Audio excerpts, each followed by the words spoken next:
السلام علیکم ناظرین، میں ہوں اعزاز وسیم اور آپ دیکھ رہے ہیں ہارٹ میٹس کا یوٹیوب اور فیس بک چینل۔ جیسا کہ آپ جانتے ہیں، ہم نے ہیڈ ایک سر درد کی ایک پلے لسٹ کا آغاز کیا ہے۔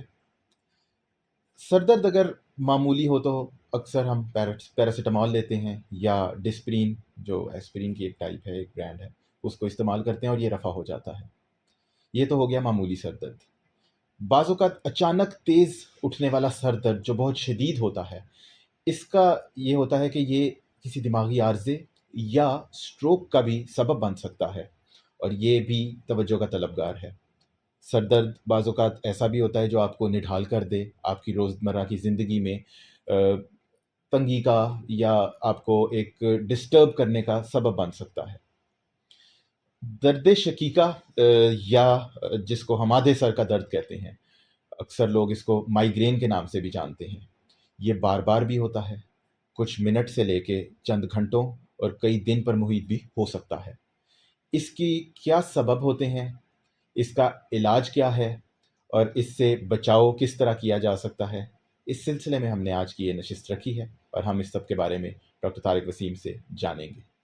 اکثر لوگ بار بار ہونے والے سر درد کو مائیگرین سمجھ لیتے ہیں، تو ہمیں یہ بتاتے ہیں کہ مائیگرین کی ایسی کیا علامات ہیں جس سے نشاندہی ہو سکے کہ جو سر کا درد انہیں ہو رہا ہے وہ دراصل مائیگرین ہی ہے۔ ہر عادی سر کا درد جو ہے وہ مائیگرین نہیں ہوتا۔ تو مائیگرین کو ہم 3 فارمز میں ڈسکرائب کر سکتے ہیں۔ مائیگرین کی ایک قسم ہے جس کو ہم کامن مائیگرین کہتے ہیں، پھر ہے جس کو ہم کلاسک مائیگرین کہتے ہیں، اور تیسری قسم ہے جس کو ہم ہیمیپلیجک مائیگرین کہتے ہیں، جو کہ بہت ریئر ہے، لیکن یہ اس کا ذکر یا اس کا علم ہونا ضروری ہے۔ تو کامن مائیگرین عام طور پہ جو سمجھے کہ ایک ٹیسوں کی طرح سے اٹھنے والا درد ہے، جو عموماً آپ کی کن پٹی پہ، آنکھ کے آس پاس یا اس ریجن میں ہوتا ہے۔ یہ آہستہ آہستہ بلڈ ہوتا ہے اور 3 سے 4 گھنٹوں میں میکسیمم ہو جاتا ہے، اور اس دوران میں مریض کو جیسے کچھ روشنیاں بھی اچھی نہیں لگتی، بات چیت لوگوں کی گفتگو اچھی نہیں لگتی، اس کا دل کرتا ہے کہ وہ کسی ایک کونے میں چپ کر کے بیٹھا رہے اور کوئی بات نہ کرے، بات اس کے ساتھ متلی، دل خراب ہونا اور یہ والی علامتیں ہو سکتی ہیں۔ اور کامن مائیگرین جیسے ہم نے کہا کہ آدھے 2 گھنٹے سے لے کے 1-2 دن تک چل سکتا ہے۔ تو یہ تو ہو گیا کامن مائیگرین۔ لیکن مائیگرین کی ایک اور ہے جس کو ہم کلاسک مائیگرین کہتے ہیں۔ کلاسک مائیگرین ہے جس میں اس سے پہلے ایک قسم کی فیلنگ ہے جس کو ہم اورا کہتے ہیں۔ اورا سے مراد یہ ہے کہ ایک دم سے کوئی ایک چمک سی یا کوئی لہر سی نظر آنا۔ یہ اورا عام طور پہ مریضوں کو پہلے آنکھ کے آگے ایک رنگ برنگے لہریا سا نظر آتا ہے، اس کے بعد ہو سکتا ہے کہ ان کو بعد کچھ کانوں میں منمناہٹ یا بنبناہٹ سنائی دے، یا کچھ عجیب سی سینسیشن محسوس ہوں، اور انہیں لگے کچھ عجیب سا ہو رہا ہے، اور یہ والا احساس ان کا کچھ چند 15-20 منٹ تک رہے، اور اس کے کچھ دیر کے بعد ان کو یہی کلاسک جو مائیگرین ہے یا کامن مائیگرین کی طرح سے درد اور اس کا احساس شروع ہو جائے۔ تو یہ مائیگرین ود اورا جو مائیگرین کی کلاسیکل فارم ہے۔ اور کچھ لوگوں میں مائیگرین کے ساتھ کچھ وقتی طور پہ کسی جسم کے کسی حصے کی کمزوری ہو سکتی ہے۔ ان کا اس کو ہم ہیمیپلیجک مائیگرین کہتے ہیں، ان کو ایک سائڈ کی سینسیشنز جو سائڈ پہ درد ہے وہ نہ ہوں، یا اس کے ساتھ ان کو وقتی طور پہ کچھ دیر کے لیے جیسے پیسہ وہ بے جان ہو جائے، وہ کام نہ کرے، ہیمیپلیجیا ہو جائے۔ بعض دفعہ کچھ چیزیں دو نظر آنا، چکر آنا، چال میں لڑکھڑاہٹ، یہ ایسی چیزیں درد کے ساتھ یا درد کے بعد ہو سکتی ہیں۔ تو دس از کالڈ ہیمیپلیجک مائیگرین۔ اس کے علاوہ بھی کچھ اور چائلڈہڈ مائیگرین اور ایسوسیٹڈ ابیوز، انرجی سے ابیوز مائیگرین بھی ڈسکرائبڈ ہیں، لیکن یہ 3 فارم ہیں۔ تو اس طرح کی علامات ہوں تو اس کو ہم مائیگرین کہہ سکتے ہیں۔ ڈاکٹر صاحب یہ بتائیے گا کہ مائیگرین ہونے کی وجوہات یا اسباب کیا ہو سکتے ہیں؟ کوئی وجوہات بہت واضح تو نہیں ہیں، لیکن عمومی طور پہ خیال یہ ہے کہ آپ کے دماغ کے اندر جو خون سپلائی کرنے والی نالیاں ہیں وہ پہلے تھوڑا سا جیسے کہتے ہیں کہ کنسٹرکٹ کرتی ہیں، سکڑتی ہیں، اور اس کے بعد ریباؤنڈ پھیلتی ہیں۔ تو ان کو جو ریباؤنڈ پھیلاؤ والا ہے وہ اس کا جو پریشر کا ایفیکٹ ہے آن ٹو سراؤنڈنگ اسٹرکچرز، یا اس کی وجہ سے، تو اس وجہ سے یہ درد ہوتا ہے. کچھ اور بھی اس سلسلے میں وضاحتیں پیش کی گئی ہیں، لیکن کامن تھیوری کہ اس کے ہونے کی وجہ عام طور پہ دماغ کی شریانوں کے پہلے سکڑنا اور پھر اس کے بعد ڈائلیٹ ہونا ہے، اور اس ڈائلیٹیشن کی دیٹس وائی کہ وہ درد بھی شاید اسی طرح سے پلسٹائل یا تھرابنگ قسم کا درد ہوتا ہے. ڈاکٹر صاحب، کیا مائگرین کا عرضہ موروثی یا خاندانی بھی ہو سکتا ہے؟ کسی حد تک یہ کہا جا سکتا ہے کہ یہ موروثی یا خاندانی ہو سکتا ہے. ایک تو یہ ہے کہ مائگرین عام طور پہ خواتین میں زیادہ ہوتا ہے، مردوں کی نسبت خواتین میں اس کے ہونے کا امکان آلموسٹ 2-3 گنا زیادہ ہے. دوسرا یہ ہے کہ گھر میں اگر والدہ کو ہے تو آگے بیٹی کو یا بہن کو یا خالہ کو، تو دیکھا گیا ہے کہ اس میں کچھ نہ کچھ موروثیت کا عنصر یا خاندان میں ہونے کا عنصر ضرور موجود ہے. مائگرین کی تشخیص کے لیے کون سے ٹیسٹ ہمیں کروانے چاہیے؟ ٹیسٹ اس کے لیے کوئی خاص نہیں ہے، یہ اس کی تشخیص عام طور پہ علامات اور ہسٹری کے اوپر ہی کی جاتی ہے.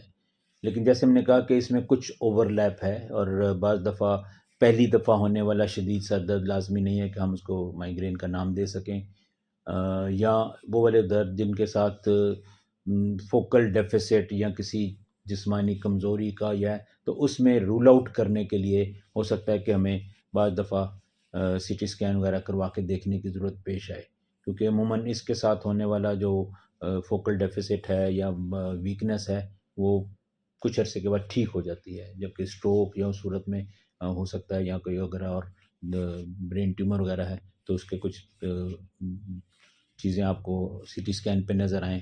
تو زیادہ تر کیسز میں اس کا تشخیص صرف مریض سے بات چیت کر کے، اس کی کہانی سن کے اور اس کی جو ڈسکرپشن ہے وہی اس کی تشخیص میں سب سے زیادہ مددگار ہوتی ہے. ڈاکٹر صاحب، کیا کوئی ایسی عادات بھی ہیں جو اپنائی جا سکیں یا کھانے پینے میں احتیاط کی جا سکے کہ جس سے ہم مائگرین کے دورے سے بچ سکیں؟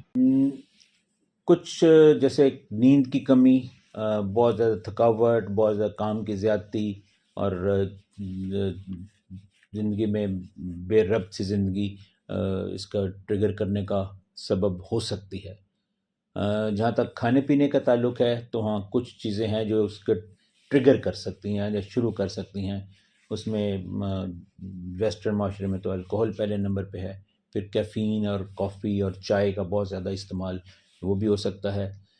کچھ چیزیں جیسے چیز، چاکلیٹس، بنانا، کیلے، اسی طرح سے جو کچھ آئس کریم، بینز، پھلیاں، تو دیکھا گیا کہ ان چیزوں کے استعمال سے بعض دفعہ ٹریگر ہو جاتا ہے. تو جن لوگوں کو ان سے شروع ہونے کا احتمال ہو تو وہ اگر ان چیزوں سے احتیاط برتیں تو اٹیک ہونے کے سے روکا جا سکتا ہے. کیا مائگرین کا علاج ممکن ہے یا یہ ایک لا علاج مرض ہے؟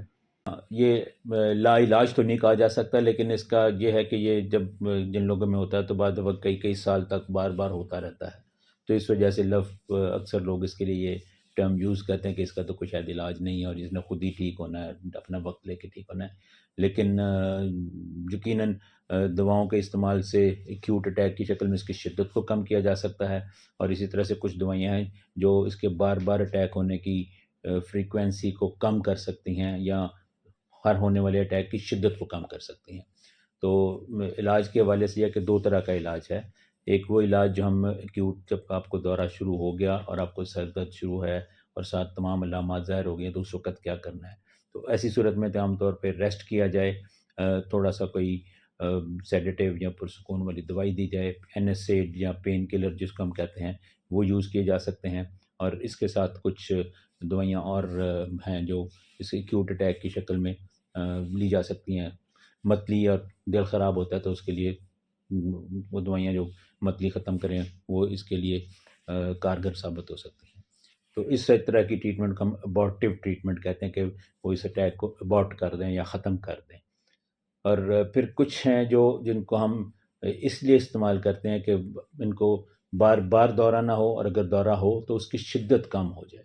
تو اس میں عام طور پہ ان دوائیوں کی جو کہ لمبے عرصے کے لیے لینی پڑتی ہیں، انڈیکیشن یا ضرورت اس صورت میں بھیجنے کہ جیسے کسی کو مہینے میں 2 بار سے زیادہ یہ اٹیک ہوتا ہے، یا ہفتے میں 2 بار ہے، یا اٹیک جو ہے وہ بہت اتنا شدید ہوتا ہے کہ وہ بالکل